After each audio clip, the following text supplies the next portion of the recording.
It's nice to meet you guys. Hope you guys had a Merry Christmas. So this is the difficult stages walkthrough for the ToaH December 2017 Lyrith rotation. Just a gentle reminder, you can check the boss stages at the strategy info. These are the dates for free ToE and FRR. Starting off at stage 50, we have the Light Hell Lady. The waves should be quite easy. If you don't have a Jamire, you can use Maeve, the Wind Penguin Knight. As I don't have a Maeve, I just use Jamire. We have Jojo, the Fire Joker. He is a bomber. If you have problems in this wave, just include a Veromos, he will cleanse the bomb.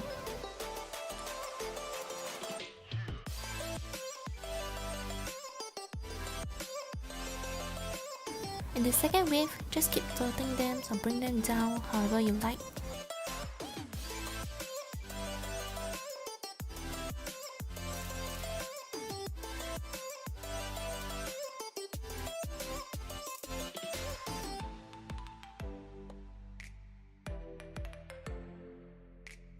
At stage 50, I just focus on the boss and hopefully she doesn't use the AoE skills on me. It's quite easy here with an armor breaker and Spectra second skill.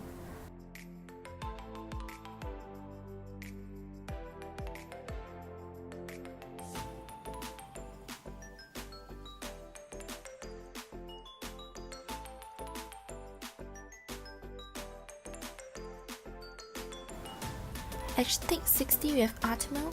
Some people may have problems passing this stage even though it's not at a very high floor. I'm bringing my 3 ball staple monsters here. I brought my Rika and extra daughter. You can use Train here, he will work well throughout this stage. First wave, I usually like to bring down the Fire Leeches before working on the Dark Leeches. Stun or Freeze is the best way to go and this will be good against the Fire Leeches and in the boss stage. Second wave, we have Sigmarus and Dark Towers. My favorite way is just to dot them up and poke them down.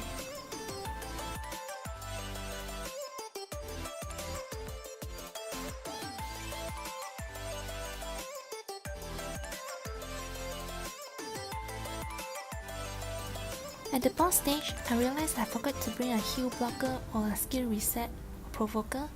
So when you encounter such a case, you still have to work on the minions first. So what you want to do is don't kill all of them, just make sure they are really low HP and Artamiel will use this chance to heal them up and not heal himself. So the revenge proc can be annoying, so you want to land different breaks on the Yeti and Artamiel to reduce their damage.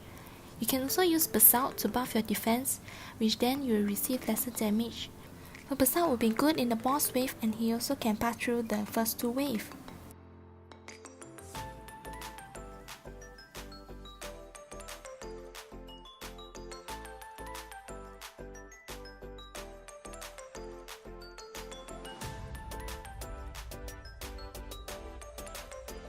At stage 70 we have Chiwu.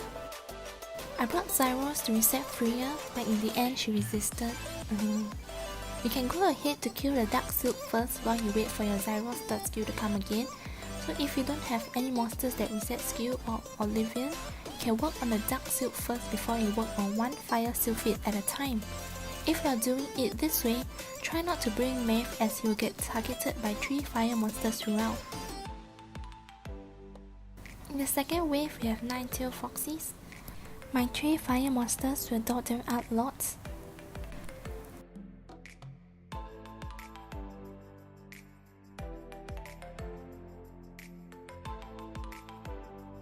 At the boss stage, it's actually not that difficult as Megan, Akasis and Chiwu are basically all support type of monsters. They will not hit you very hard on your ToaH monsters. You can direct focus on the boss with Bella Armor Break and Spectra second skill. Do note that Akasis has a heal and both Megan and Akasis has buff to put on Chiwu. You do want to get ready your heal block or stripper just in case. If not, you can go through them like I did. At stage 80 we have Veromos. This might be a tricky stage for some of you guys, but don't give up yet. The worst has yet to come. Alright, first week we have the Light Joker and Dark Viking. You pass through this fine.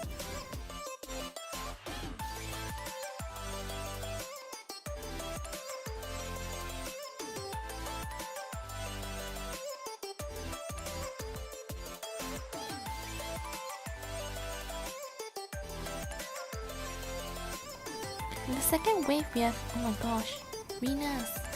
You might want to bring a lot of daughters to counter this Rena or manual this stage when you have killed off the Brian. Or you can use Brian's revive to your advantage. When Brian's revive, he will even out the HP allies, so this means that Rena HP will drop down for like 3. So I wasted some time here because some of my monsters, they even have like less than 30% crit rate, but they keep critting Rena. Another way to counter this wave is to use like Tessarian's Oblivion to block the passive. So Tessarian can also be useful in the boss wave for the minions too.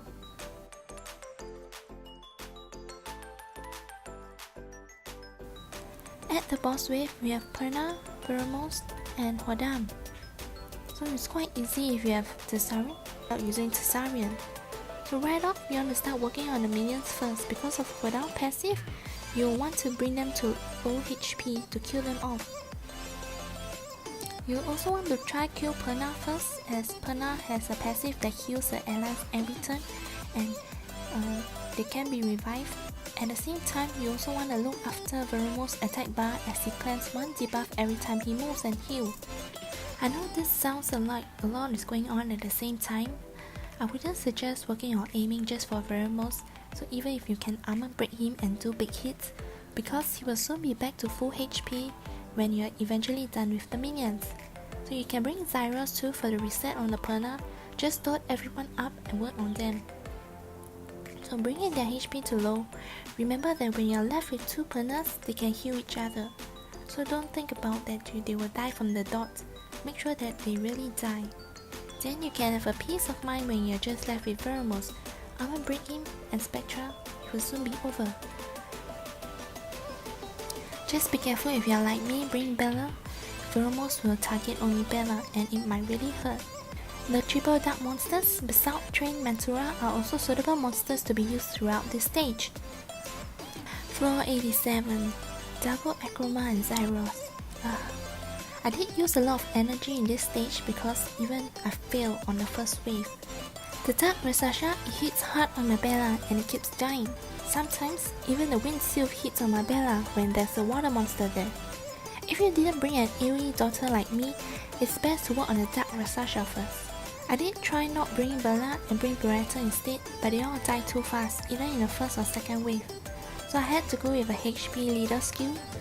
That's why I ended up bringing 2 healers for this stage.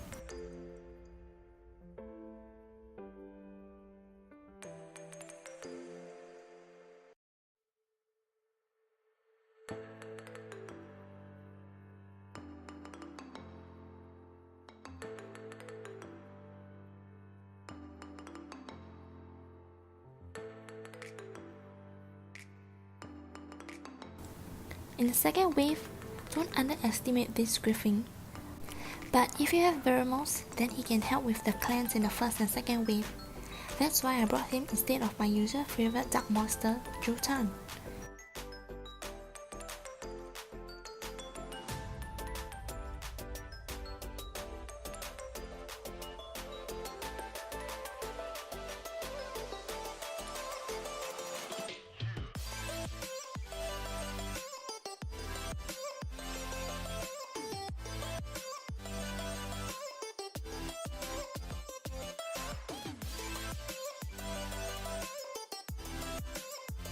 At the last wave, double Akroma and Zaiross. I'm not gonna show you the whole battle as this stage actually took me 20 minutes and the recording started to lag. I locked down the Zaiross first and tried to kill him with Veromos dot. The rest of my attack goes on Akroma trying to bring down her HP. Remember that Akroma cannot be Oblivion, so bringing mobs like Tessarian will not assist you here. So there's various ways to pass this, such as using Basalt as your dark tanker. He has the defense buff and this will help you and your team to survive the wave too. I brought 2 healers and even a skill refresher as I'm really afraid my Vero will drop dead as he is on speed slot too and he isn't as tanky as he can be. But you should always have your dark tanker to tank at least 2 hits from Akroma and then so that your healer can go next. You know my favorite dark monster Jotan, he wasn't able to pass through the wave, so if he was, he'll make this stage attack faster. So other than tanking through this stage with a dark tanker or with an invisibility buffer, so like Chloe or Neil, who can help you to buff the invisibility buff on your dark tanker. So there are other ways to go through this double Akroma faster. So these monsters include like the Water Panda Molong or the Dark Heart Magician Riva Chell. So this monster can chunk off the HP of Akroma faster. Or a more free to play option would be the Fire Heart Magician Harmonia. With her third skill, she can even the HP of Akroma with your Dark Tanker when it's low. As a support monster, she will have more HP and she has a second skill which can provide heal, so this will help you also pass through the waves. Finally done with floor 87, we move on to floor 90. I feel that this stage isn't that difficult, so congrats in advance your monthly light and dark scroll. So first with Aman and Bella. Even after Aman's buff, he doesn't do a lot of heals in ToaH as he isn't rune on high crit rate. So just bring them down the way you usually do on waves, dot them or bomb them or whatever you like. So in the second wave, my daughter Rika died, but I decided to continue anyway to see if I can pass this stage.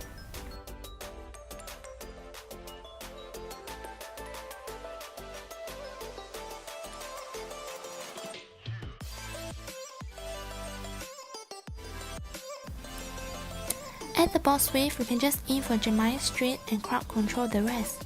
If you are having problems with them, you can just bring down the minion first. You don't need to worry too much about Jamire yet, so 2 or 3 man daughter will help you bring down the minions easier. If you are using the Wind Penguin Knight, just be careful of the Zaiross.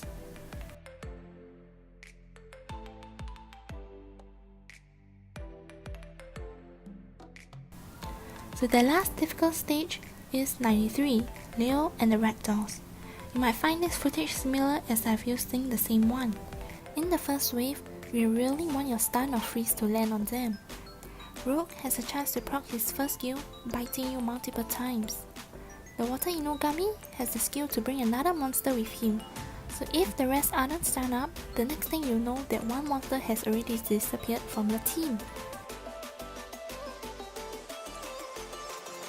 In the second wave, you can use your standard crowd control to control all of them because you don't want them moving too.